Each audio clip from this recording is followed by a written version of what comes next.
Pemirsa, sudah bersama kami peneliti Perkumpulan untuk Pemilu dan Demokrasi atau Perludem Fadli Ramadhanil untuk membahas kematian ratusan petugas KPPS. Selamat malam, Mas Fadli. Mas Fadli, itu kesekian kalinya ya kita bahas soal kematian ratusan anggota KPPS karena sampai saat ini kematian 486 anggota KPPS ini masih dipersoalkan karena dianggap janggal bahkan disengaja. Bagaimana sebetulnya Perludem melihat persoalan ini? Ya, dalam kesedihan yang sangat mendalam ada ratusan anggota KPPS yang meninggal untuk menyelenggarakan pemilu 2019. Tentu sangat disayangkan ada banyaknya informasi yang tidak terverifikasi menyebar luas di kanal-kanal masyarakat dan bahkan ada yang mempercayai itu. Dan tentu saja ini harus dihentikan menurut saya karena satu, itu akan melukai pihak keluarga, dan yang kedua tentu informasi yang tidak terverifikasi ini akan membuat masyarakat semakin bingung sebetulnya ada apa dengan penyelenggaraan pemilu 2019, kenapa kemudian anggota KPPS-nya banyak yang meninggal. Nah, sebetulnya untuk menjawab ini Mbak Zilvia, Kementerian Kesehatan tadi juga sudah diberitakan oleh Metro TV, sudah membentuk tim dan memerintahkan kepada seluruh kepala dinas kesehatan di provinsi untuk kemudian melakukan penelusuran. Per Senin pekan ini itu Kementerian Kesehatan sudah menyelesaikan sekitar 17 provinsi melakukan penelusuran, autopsi verbal bahasanya kepada keluarga, juga kemudian melakukan pengecekan terhadap jejak rekam medik dari masing-masing anggota KPPS yang meninggal. Temuannya apa? Yang menjadi penyebab meninggal itu adalah penyakit kronis yang diderita oleh anggota KPPS. Mayoritas yang menyebabkan meninggal adalah penyakit kronis yang memang di-trigger, yang memang dipacu oleh kelelahan yang kemudian menjadi membuat penyakit kronik ini membuat mereka menjadi meninggal dunia. Nah, itu yang kemudian ditemukan oleh Kementerian Kesehatan per Senin pekan ini di 17 provinsi. Sebetulnya kematian itu sudah dijawab dengan pendekatan medis ya. Tim kesehatan dari Kementerian Kesehatan sudah melakukan tugasnya, tetapi masih ada saja pihak-pihak yang menginginkan agar dibentuknya tim gabungan pencari fakta. Menurut Anda perlukah tim seperti ini? Sejauh ini sampai saat ini menurut saya belum diperlukan. Kenapa? Karena memang sudah ada upaya yang cukup untuk kemudian melakukan penelusuran terhadap hal ini. Upayanya ya tadi kita bisa lihat bahwa Kementerian Kesehatan sudah melakukan dan menerjunkan tim sampai ke level kecamatan, kelurahan untuk kemudian mengecek satu persatu karena ini kan kematian orang ya. Jadi memang pengecekannya harus satu persatu, dilihat satu persatu. Dilakukan wawancara terhadap keluarganya, dicek rekam medisnya satu persatu. Apa sebetulnya yang menyebabkan anggota KPPS ini meninggal. Nah, temuan menarik juga per Senin kemarin itu kita baca yang dirilis oleh Dirjen Pelayanan Kesehatan Masyarakat Kementerian Kesehatan mengatakan rata-rata mayoritas sebagian besar yang meninggal itu berusia di antara 50 tahun ke atas.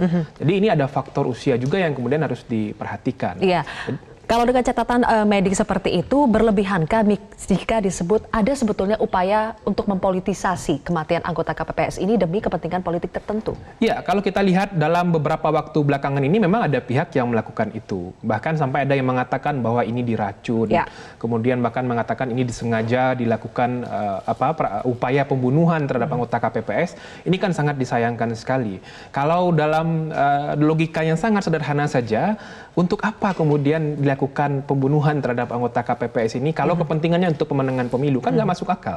Apalagi yang meninggal dunia itu sejumlah 400 orang lebih, sementara kalau dibandingkan untuk kepentingan pemenangan pemilu itu kan harus memenangkan di 813.000 terlalu jauh TPS. Kaitannya ya? Terlalu jauh menurut saya. Makanya kemudian ini informasi yang harus dihentikan dan masyarakat juga harus hati-hati betul dalam menerima informasi yang tidak terverifikasi seperti ini, karena akan membuat ketegangan di masyarakat semakin tinggi. Dan tentu saja informasi yang tidak benar ini akan membuat kondisi menjadi tidak kondusif. Kalau berdasarkan analisa dari Perludem, sebetulnya apa sih tujuan dari menyebarkan informasi yang tidak terverifikasi ini? Kemudian juga sebetulnya siapa yang ingin diserang dari adanya informasi ini?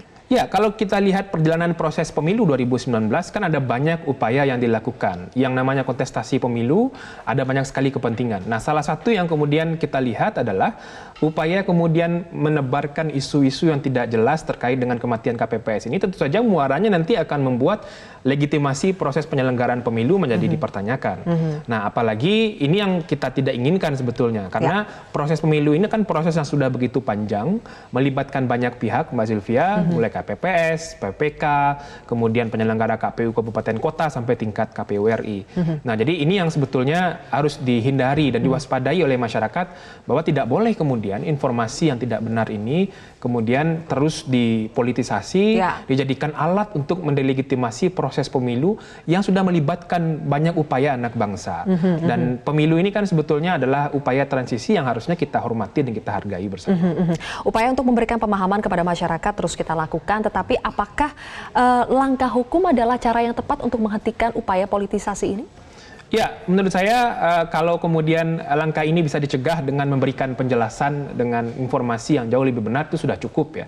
KPU kan sudah berkali-kali mengatakan bahwa ini tidak ada kaitannya dengan motif untuk kemudian menyengaja anggota KPPS meninggal dunia, dan kemudian Kementerian Kesehatan dengan segala upaya juga sudah melakukan verifikasi, bahkan melakukan autopsi verbal dengan keluarga, menelusuri rekam jejak medik. Itu sebetulnya sudah memberikan informasi kepada masyarakat secara utuh bahwa problem meninggalnya KPPS ini memang karena penyakit kronis, tapi di-trigger oleh kelelahan. Tapi ini memang belum selesai sepenuhnya. Kita tentu perlu menunggu sampai proses ini selesai, karena baru per Senin kemarin baru 17 provinsi yang diselesaikan. Artinya masih ada 17 lagi, karena jumlah provinsi ada 30. Kita masih menunggu kajian kesimpulan medisnya seperti apa ya. Tetapi kalau tetap ada orang-orang atau pihak-pihak yang terus menghembuskan isu bahwa anggota KPPS meninggal itu karena diracun atau karena disengaja, apakah perlu tindakan hukum dilakukan terhadap orang tersebut? Ya, seperti yang memang sudah dilakukan oleh aparat penegak hukum, kalau memang itu sudah menimbulkan kegaduhan di tengah-tengah masyarakat, ada unsur-unsur ketentuan hukum yang dilanggar, tentu upaya-upaya penindakan yang proporsional, yang profesional dan yang adil tentu bisa saja dilakukan.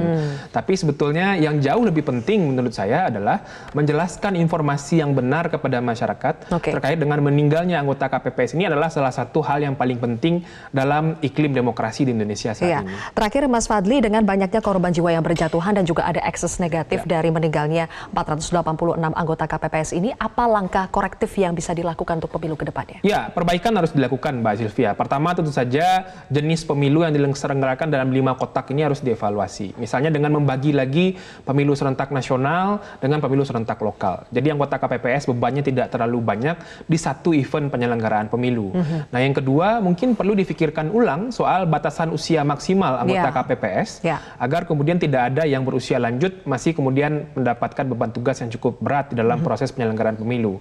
Dan terakhir yang paling penting adalah soal pemeriksaan kesehatan sebelum mereka mulai bertugas menyelenggarakan pemungutan dan penghitungan suara. Baik, terima kasih Mas Fadli Ramadhanil, peneliti dari Perludem telah berbagi bersama kami di Prime Time News.